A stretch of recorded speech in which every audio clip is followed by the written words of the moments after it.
মামলা থেকে বাঁচানোর জন্য জামিনের ব্যবস্থা করে দিয়েছেন। নারায়ণগঞ্জ, ফতুল্লা, বন্দর, সোনারগাঁ 2500-এর এমন কোন বিএনপির অঙ্গ সংগঠনের নেতা কর্মী বলতে পারবে না জননেতা নজরুল ইসলাম আজাদ ভাইয়ের টাকা ছাড়া জামিন নিয়ে আসতে বিগত বছর। আজকে মনোনয়ন নির্ধারণ হবে, আপনারা সবাই দোয়া করবেন।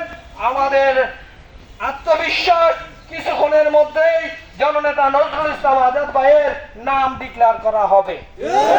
এই নিয়ে গুলশানে বিএনপির স্থায়ী কমিটির সদস্যরা বসেছেন। কিছুক্ষণের মধ্যেই সংবাদ সম্মেলন করে সারা বাংলাদেশের 300 আসনের মধ্যে 240 জনের নাম এবং প্রার্থিতা ঘোষণা করবেন। চূড়ান্তভাবে ঘোষণা করবেন তফসিল ঘোষণার পরে। আজকে প্রাথমিকভাবে প্রার্থীদের সিলেক্ট করে দেবেন। আপনারা দোয়া করেন এবং সুখবরের জন্য প্রস্তুত থাকেন। আপনারা তারপরে বলছি, যার হাতে ধানের শীষ আমরা তার পক্ষে, দান আসবে যার হাতে আমরা তার পক্ষে। ভোট দিবেন কিসে? ভোট দিবেন কিসে? আজাদ ভাইয়ের সালাম নিন।